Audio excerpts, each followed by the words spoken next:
David sat in the back row of the funeral home, his hands held tightly together. He had not seen Michael in years, but when he heard that his old friend had died in a car accident, he knew he had to come.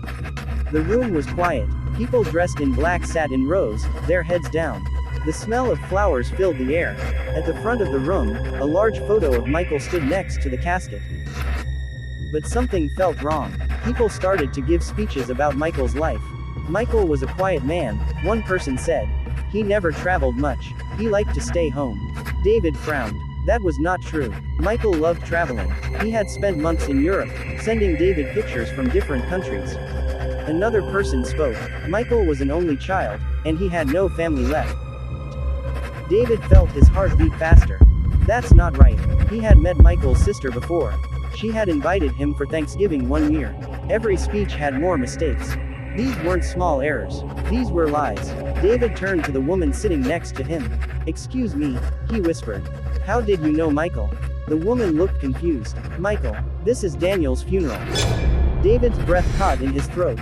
He looked at the casket again. This isn't Michael. So where was his friend? After the service, David rushed outside, his hands shaking.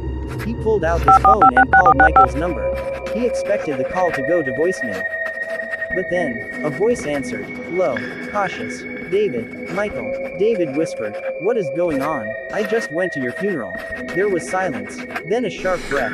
Meet me at the old diner on 5th Street, Michael said. Don't tell anyone you talked to me. The call ended. 30 minutes later, David entered a small, empty diner. Michael was already there, sitting in the corner. He wore a cap low over his face. He looked tired, thinner than before. David sat down. Tell me what's happening. Michael looked around carefully before speaking. I had to disappear, he said quietly. Someone is after me. David felt a chill go through him. Who? Michael swallowed. I don't know their name. But for weeks, I saw the same person watching me. Following me. I knew I had to fake my death before they killed me.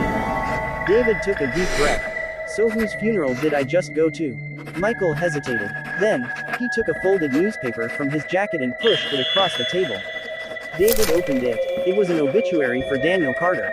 David did not know the name. Michael tapped the paper. He died the same night I disappeared. But listen, he didn't die in an accident. He was murdered. David's hands tightened on the newspaper.